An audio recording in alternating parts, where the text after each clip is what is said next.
প্রিয় দর্শক আসসালামু আলাইকুম। আমার কুকিং চ্যানেলে স্বাগতম সবাইকে। তো ভিউয়ার্স, আজ আমি আপনাদের সাথে শেয়ার করব হচ্ছে পহেলা বৈশাখ উপলক্ষে বৈশাখী স্পেশাল ইলিশ ভাপা রেসিপি। পহেলা বৈশাখে কম বেশি সবাই কিন্তু নানান রকম ইলিশের রেসিপি করে থাকে। তো সেই উপলক্ষে আমি আজকে আপনাদের সাথে ইলিশ ভাপা রেসিপিটা শেয়ার করব। এই রেসিপিটা দেখতে যেমন লোভনীয় আর তৈরি করতেও কিন্তু খুবই সহজ, খেতেও কিন্তু অনেক মজা। ইলিশ ভাপা রেসিপিতে এর গ্রেভিটা দিয়েই পুরো এক প্লেট ভাত খেয়ে নিতে পারবেন। এই ইলিশ ভাপাটা এতটাই মজা। তো ভিউয়ার্স, চলুন দেখে নেওয়া যাক কীভাবে আমরা খুব সহজে কম সময়ে ইলিশ ভাপা রেসিপিটা তৈরি করব। প্রথমে আমি একটা বাটিতে নিয়ে নিয়েছি অল্প পরিমাণে পানি। এরপর আমি বাটিতে দিয়ে দেব 2 টেবিল স্পুন পরিমাণ সাদা সরিষা। এরপর দিয়ে দেব 3 টেবিল স্পুন পরিমাণ কালো সরিষা। এখানে আপনারা চাইলে সরিষার পরিমাণটা আর একটু কম দিতে পারেন। আমার কাছে সরিষার গ্রেভিটা খুবই ভালো লাগে, এজন্য আমি সরিষাটা একটু বেশি পরিমাণে দিয়েছি। আর এই কালো সরিষা সাদা সরিষা দুটোর মিশ্রণে সরিষার তিতা ভাবটা আসবে না, বরং একটা ঝাঁঝালো স্বাদ আসবে। এরপর আমি এই সরিষাগুলোকে 10 মিনিট ভিজিয়ে রেখে দেব। 10 মিনিট পর আমি সরিষাগুলোকে ভালো করে ধুয়ে নিয়েছি। এরপর আমি পানিগুলোকে ছেঁকে নিয়ে একটা ব্লেন্ডার জারে ধুয়ে নেওয়া সরিষাগুলোকে দিয়ে দিলাম।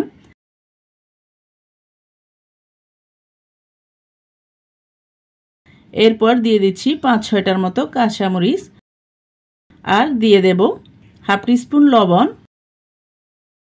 এরপর দিয়ে দেব অল্প পরিমাণে পানি। এরপর আমি সবগুলা উপকরণ ভালো করে ব্লেন্ড করে নেব। এভাবে কাঁচামরিচ আর লবণ দিয়ে সরিষাটা ব্লেন্ড করলে সরিষার যে একটা তিতা ভাব থাকে ওই ভাবটা থাকবে না। এরপর আমি ইলিশ ভাপা তৈরি করার জন্য নিয়ে নিয়েছি 3টা বড় সাইজের ইলিশ মাছ। এরপর আমি এই মাছগুলাকে সরিষা বাটার সাথে ম্যারিনেশন করে নেব। সেজন্য আমি একটা পাত্রে সরিষা বাটাগুলোকে ঢেলে নিয়েছি।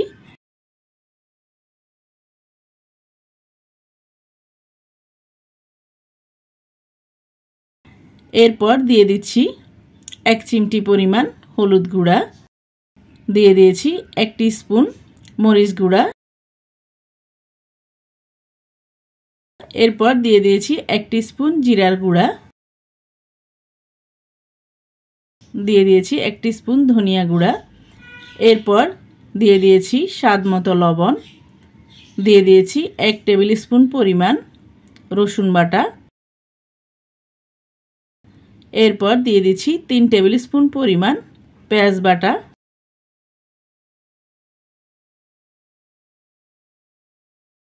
এরপর দিয়ে দেব 3 টেবিল স্পুন পরিমাণ সরিষার তেল।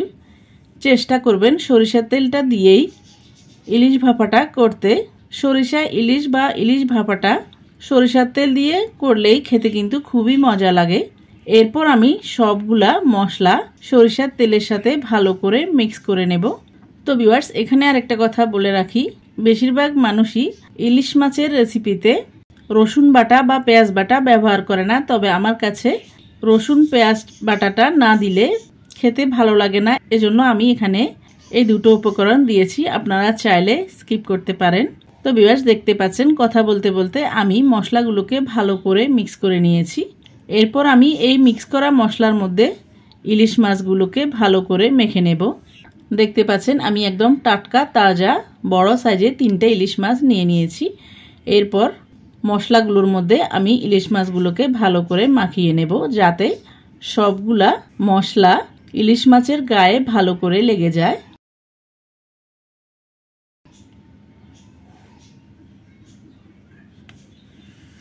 দেখতে পাচ্ছেন আমি উল্টিয়ে পাল্টিয়ে ইলিশ মাছের গায়ে মশলাগুলোকে লাগিয়ে নিচ্ছি।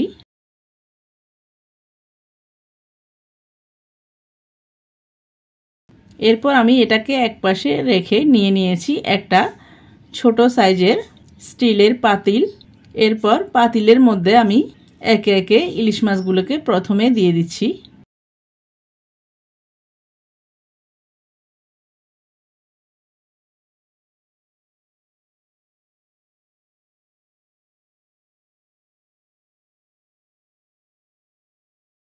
এরপর আমি উপর থেকে দিয়ে দেব সরিষা বাটার মশলাটা।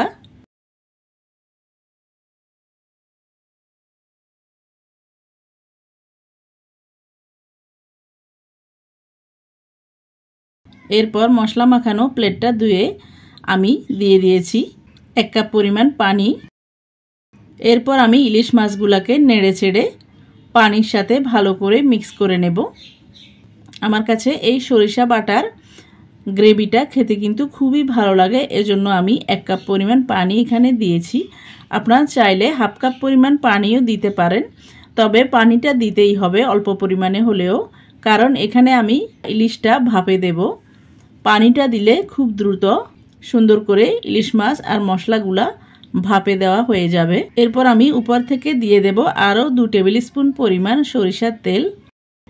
এরপর আমি সরিষার তেলগুলোকে ভালো করে নেড়ে চেড়ে মিক্স করে নিয়ে দিয়ে দেব 5-6টার মতো কাঁচামরিচ। কাঁচামরিচগুলোকে আমি মাঝখান দিয়ে অল্প একটু ফালি করে দিয়েছি, যাতে কাঁচামরিচের সুন্দর একটা ফ্লেভার বেরিয়ে আসে। এরপর আমি চলে যাব চুলায়। চুলায় আমি আগে থেকে একটা বড় পাতিলে পানি দিয়েছি পরিমাণ মতো। পানিটাকে একটু হালকা গরম করে নিয়েছি। এরপর একটা পাতিল রাখার স্ট্যান্ড দিয়েছি, যাতে পাতিলটা পানিতে ভেসে না যায়। এরপর আমি পাতিলটাকে উপরে বসিয়ে দিয়ে একটা ঢাকনা দিয়ে ভালো করে ঢেকে দেব, যাতে ভাপটা বাইরের দিকে বেরিয়ে না আসে। এরপর আমি উপরে দিয়ে দেব একটা কাঁচের ঢাকনা। ঢাকনার ছিদ্রটাকেও আমি একটা কাগজ দিয়ে বন্ধ করে দিয়েছি। এরপর আমি প্রথমে হাই হিটে পানিটা ভালো করে ফুটে ওঠার জন্য 5 মিনিট জাল করে নিয়েছি। এরপর আমি চুলার আঁচটাকে মিডিয়াম ফ্লেমে রেখে আরও 35 মিনিট জাল করে নিয়েছি। ফিরে আসলাম 40 মিনিট পর। আমি আপনাদেরকে গরম গরম ঢাকনাটা খুলে দেখিয়ে দিচ্ছি। দেখতে পাচ্ছেন ইলিশ মাছটা একদম পারফেক্টভাবে ভাপে দেওয়া হয়ে গেছে। এরপর আমি এই ঢাকনাটা খোলা অবস্থায় কিছুক্ষণ রেখে পাতিলটাকে একটু ঠান্ডা করে নিয়ে এরপর আমি পাতিলটাকে চুলা থেকে নামিয়ে নিয়েছি। তো ভিউয়ার্স, দেখতে পাচ্ছেন ইলিশ ভাপাটা একদম ভালোভাবে ভাপে দেওয়া হয়ে গেছে। এরপর আমি এই ইলিশ ভাপাটাকে 5 মিনিট পর্যন্ত রেস্টে রেখে দিয়েছি, কারণ গরম গরম ইলিশ মাছটা একটু নরম হয়ে থাকে। এজন্য আমি 5 মিনিট অপেক্ষা করে ইলিশ ভাপাটাকে সার্ভ করে নিচ্ছি। দেখতে পাচ্ছেন ইলিশ ভাপাটা দেখতে কতটা লোভনীয় লাগছে, আর সরিষা বাটার যে গ্রেভিটা আছে ওই গ্রেভিটা দেখতে কতটা লোভনীয় হয়েছে। এরকম গ্রেভি দিয়েই পুরো 1 প্লেট ভাত খেয়ে নেওয়া যায়। এই সরিষা বাটার গ্রেভিটা আমার বাচ্চারা কিন্তু খুবই পছন্দ করে, আমারও কিন্তু খুবই ভালো লাগে। এজন্য আমি সরিষা একটু বেশি করে দিয়ে গ্রেভিটা তৈরি করে নিয়েছি। তো ভিউয়ার্স, আপনাদের সবার কাছে অনুরোধ থাকবে, আমার আজকের এই পহেলা বৈশাখ উপলক্ষে বৈশাখী স্পেশাল ইলিশ ভাপার রেসিপিটি যদি ভালো লাগে তাহলে আসছে পহেলা বৈশাখে আপনারা একবার হলো ট্রাই করে দেখবেন এই ইলিশ ভাপার রেসিপিটা। আমার চ্যানেলে ইলিশ মাছের নানান রকম রেসিপি দেওয়া আছে। ইলিশ মাছের দো পেঁয়াজা, ইলিশ ভাপা, সরিষা ইলিশ, ইলিশ পোলাও। আপনারা ওই রেসিপিগুলো দেখেও ইলিশের রেসিপিগুলো তৈরি করে নিতে পারেন। তো ভিউয়ার্স, আপনাদের সবার কাছে অনুরোধ থাকবে, আমার আজকের ইলিশ ভাপার রেসিপিটি যদি ভালো লাগে তাহলে বাসায় একবার হলেও ট্রাই করে দেখবেন। আর রেসিপিটি ট্রাই করলে কেমন হয়েছে কমেন্ট করে জানাবেন। আর কোনো নতুন রেসিপি পেতে আমার চ্যানেলটিকে সাবস্ক্রাইব করে শুরু থেকে শেষ পর্যন্ত আমার রেসিপির সাথে থাকার অনুরোধ রইল। তো ভিউয়ার্স, আবারও আমার রেসিপিটি ট্রাই করার অনুরোধ জানিয়ে আমার চ্যানেলকে লাইক, কমেন্ট, শেয়ার ও সাবস্ক্রাইব করার অনুরোধ জানিয়ে আজকের মতো এখানে বিদায় নিচ্ছি। আবার দেখা হবে নতুন কোনো ভিডিওতে নতুন কোনো রেসিপি নিয়ে। সে পর্যন্ত সবাইকে আসসালামু আলাইকুম, আল্লাহ হাফেজ।